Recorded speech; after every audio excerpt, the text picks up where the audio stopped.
এই কোরআন সর্বশ্রেষ্ঠ পথ নির্দেশ করে এবং সৎ কর্মপরায়ণ বিশ্বাসীদের সুসংবাদ দেয় যে তাদের জন্যে মহাপুরস্কার রয়েছে এবং যারা পরলোকে বিশ্বাস করে না তাদের জন্যে মর্মন্তুদ শাস্তি প্রস্তুত রেখেছি। সূরা বনী ইসরাঈল আয়াত 9 থেকে 10। মানুষ যেভাবে কল্যাণ কামনা করে সেভাবেই অকল্যাণ কামনা করে। মানুষ তো খুবই দ্রুততা প্রিয়।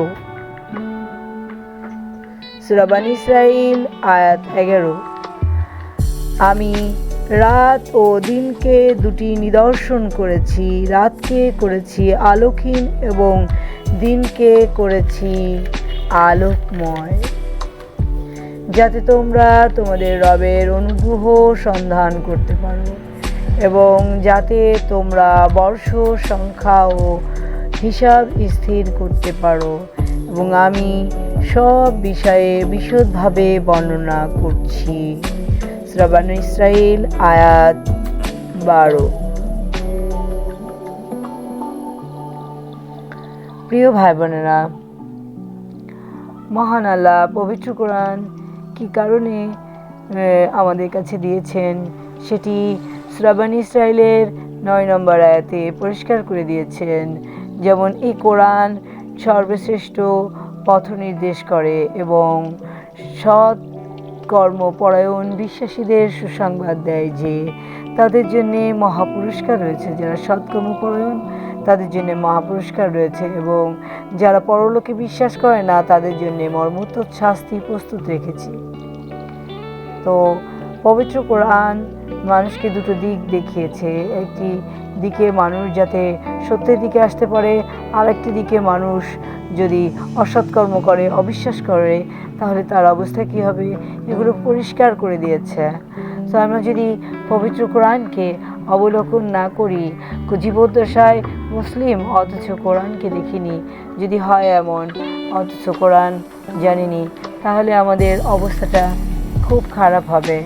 তাই এই ভয়াবহ পরিস্থিতি থেকে বাঁচার জন্যে অবশ্যই আমাদের পবিত্র কোরআন পড়া উচিত, অবশ্যই আমাদের সৎ কর্ম করা উচিত, প্রত্যেককে সৎ কর্ম করা উচিত। কারণ সৎ কর্ম ছাড়া মহান আল্লাহ কোনো কিছুই পছন্দ করেন না। সৎ কর্মকে রাখতে বলেছেন এবং ক্ষমাকে রাখতে বলেছেন, আর বলেছেন শরিক না করতে। এগুলো থেকে বেঁচে থাকলে আমরা অনেকটা মহান আল্লাহর কাছে ভালো থাকতে পারবো। তো সবচেয়ে বড় জিনিস যেটা, প্রত্যেককে তার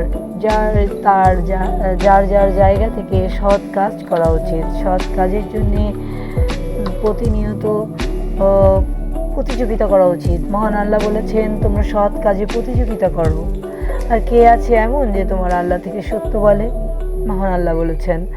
তো সেই জন্য হলো যে মহান আল্লাহ আমাদেরকে সূরা কাহফের 1 আয়াতে মহান আল্লাহ বলেছেন যে আমি এ কোরআনে তোমাদের বিশদভাবে বারবার একই কথা বোঝানোর জন্য চেষ্টা করেছি। তো এই হলো যে কোরআনকে অবশ্যই কোরআন হলো আমাদের পথ নির্দেশক আমাদের জন্যে। তো এটি হলো যে এটি ছাড়া আমরা কোনোভাবেই চলতে পারবো না। সো আমাদেরকে অবশ্যই কোরআন দেখতে হবে। আমাদের ছেলে মেয়ে, আমরা নিজেরা আমাদের অবশ্যই যখনই আমরা যখন সময় পাবো তখন আমরা কোরআন আবৃত্তি করব। আর আমাদের পবিত্র কোরআনে শয়তানকে তাড়ানোর কথা বলা হয়েছে। বিভিন্ন আয়াতে শয়তানকে তাড়িয়ে তারপর আল্লাহর দিকে ধাবিত হতে হয়। আল্লাহর দিকে এগোনোর প্রথম এবং প্রধান বাধাই কিন্তু ইবলিস শয়তান। তো সেই জন্য হলো যে আমাদের প্রত্যেককে ঠিক থাকতে হবে। আমরা পরিচ্ছন্নতার সাথে মহান আল্লাহর সাথে থাকবো এবং শয়তানকে সজোরে না বলবো। এবং শয়তান সম্পর্কে সূরা মুমিনুনের 97 এবং 98 নম্বর আয়াতে মহান আল্লাহ বলেছেন, শয়তান সম্পর্কে তোমরা আমার কাছে এভাবে পানা চাও, বিতাড়িত শয়তান থেকে আমি আল্লাহর নিকট আশ্রয় প্রার্থনা করছি এবং বিতাড়িত শয়তানের দলের উপস্থিতি থেকে আমি আল্লাহর নিকট আশ্রয় প্রার্থনা করছি। এভাবে প্রত্যেকে আপনারা শয়তান থেকে বাঁচার জন্যে মহান আল্লাহর কাছে প্রেয়ার করবেন। এভাবে প্রেয়ার করতে পারেন। আপনি আপনার গৃহে প্রতিদিন 1000 বার বিতাড়িত শয়তান থেকে আমি আল্লাহর নিকট আশ্রয় প্রার্থনা করছি এভাবে প্রত্যেক 100 বার তসবিতে ফু দিতে পারেন এবং এভাবে 1000 বার দেখবেন ঘরের মধ্যে একটা পবিত্রতা বিরাজ করছে এবং সমস্ত কিছু হালকা লাগছে এবং আমাদের প্রত্যেকের ঘরে ঘরে ইবলিশ শয়তানের পক্ষ থেকে জিন শয়তানকে লাগিয়ে দেওয়া হয় যাতে আমাদের সংসার ভাঙতে পারে, আমাদের ঘরে গ্যাঞ্জাম করতে পারে, আমাদের ঘরে সমস্যা তৈরি করতে পারে। তো এই জন্য হলো যে আমাদের অবশ্যই ইবলিশ শয়তান থেকে বাঁচার জন্যে যখনই আমরা এই পানা চাইতে থাকবো সূরা মুমিনুনের 97 নম্বর আয়াত, রাব্বি আউযুবিকা মিন হামাযাতি শাইয়াতিন, বাংলা অর্থটা হলো এইরকমের, জীবিতাড়িত শয়তান থেকে আমি আল্লাহর নিকট আশ্রয় প্রার্থনা করছি। তো এভাবে যদি আমরা ইবলিশ শয়তান থেকে পানা চাইতে পারি মহান আল্লাহর কাছে, আর প্রতি 100 বারে মাটিতে ফু দিবেন এবং এভাবে প্রতিদিন 1000 বার করবেন, প্রত্যেকের ঘরে করবেন, প্রত্যেক ব্যক্তির ঘরে করবেন, তাহলে শয়তান আমাদের কষ্ট দিতে পারবে না, আমাদের ছেলে মেয়েদেরকে নষ্ট করতে পারবে না, আমাদেরকে নষ্ট করতে পারবে না, আমাদের হাজবেন্ডদের নষ্ট করতে পারবে না, সর্বোপরি আমাদের সংসারের উপকার হবে এবং আমরা ভালো থাকতে পারবো। মহান আল্লাহ খুব খুশি হন যখন শয়তানকে তাড়িয়ে আমরা আল্লাহর দিকে ধাবিত হই তখন, কারণ আল্লাহ বলছে সে তোমাদের প্রকাশ্য শত্রু, সুতরাং তাকে শত্রু হিসেবে গ্রহণ করো। সে তো তার দলবলদের এই জন্যই ডাকে যে ওরা যেন জাহান্নামী হয়। তো ও জাহান্নামী করার জন্য আমাদের সমাজ সংসারে যে গ্যাঞ্জাম করে, আমরা আমাদের সমাজ দেশ পৃথিবীতে যে ঝগড়া ফাসাদ বাঁধিয়ে রাখি একজন আরেকজনের সাথে, এক দেশ আরেক দেশের সাথে, এগুলির সাথে অবশ্যই শয়তান জড়িত এবং শয়তান জিনেরা জড়িত, যার ফলশ্রুতিতে ওরা যখন আমরা আল্লাহচ্যুত থাকি তখনও আমাদের মধ্যে থেকে খারাপ কোনো কিছু ঘটিয়ে পৃথিবীময় একটা তাণ্ডব তৈরি করার চেষ্টা করে যাতে মানুষ ধ্বংস হয়। ওর মূল কার্যক্রমই মানুষদেরকে ধ্বংস করা, আর ও ধ্বংসের দ্বার করে আমাদেরকে পৌঁছে দিবে। মহান আল্লাহর কাছে ও এভাবে বলে এসেছে। সো আমার প্রিয় ভাই বোনেরা, আমাদের প্রত্যেকের মনে রাখা উচিত মহান আল্লাহ আমাদের বন্ধু আর ইবলিস আমাদের শত্রু, একমাত্র শত্রু। আমি, আপনি, আমরা সকলে একে অন্যের ভাই অথবা বোন, আমরা একে অন্যের সাথে ওতপ্রোতভাবে জড়িত। জীবনের শেষ দিন পর্যন্ত মহান আল্লাহ আমাদেরকে শয়তান মুক্ত থাকার তৌফিক দান করুন এবং প্রত্যেকে সৎ পথে চলার তৌফিক দান করুন। সৎ কাজ, সৎ কর্ম দ্বারা সৎ কর্মের প্রতিযোগিতা করতে বলা হয়েছে। আল্লাহ বলছে তোমরা সৎ কর্মের প্রতিযোগিতা করো, অথচ আমরা করি অসৎ কর্মের প্রতিযোগিতা। আমরা দিনভর একটি কথাই মানুষকে, এ ওর পিছনে লেগে থাকবে, ও আর একজনের পিছনে লেগে থাকবে, এই কার্যক্রমটাই আমরা দিনভর করে চলেছি।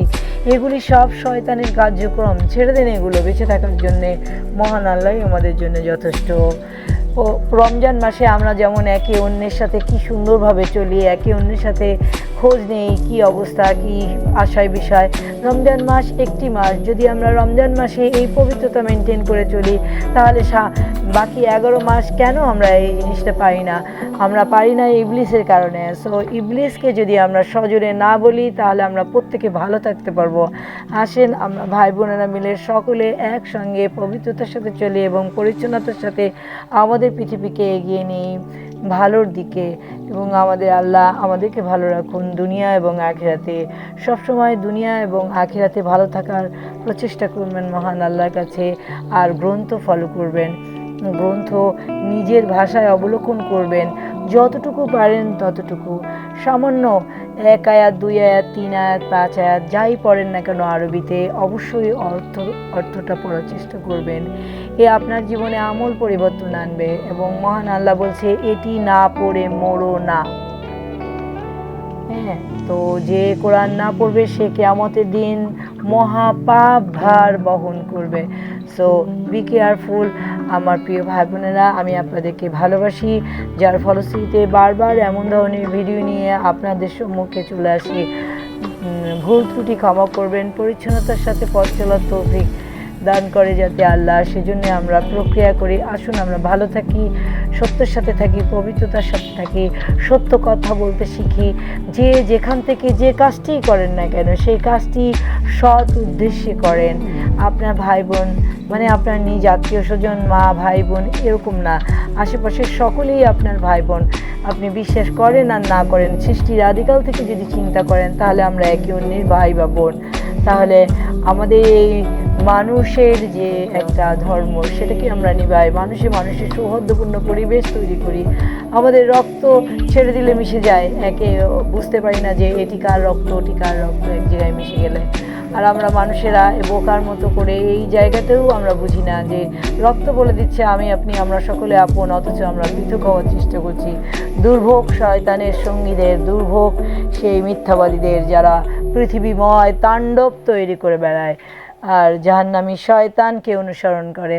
আসুন আমার প্রিয় ভাই বোনেরা, আমরা সৎ পথে চলি, আমরা আল্লাহর সাথে থাকি, জীবনের শেষ দিন পর্যন্ত আমরা মহান আল্লাহর সাথে হাতে হাত রেখে শিকল বেঁধে থাকি, এমনভাবে যেন যে শিকল ভাঙার মতো ক্ষমতা দুনিয়াবিতে কোনো শয়তানের না থাকে। মহান আল্লাহ আমাদের এই ব্যাপারে সাহায্য করুন। আল্লাহ আমাদের ভালো রাখুন, আমরা সকলে ভালো থাকি। আল্লাহ হাফেজ, ফি আমানিল্লাহ।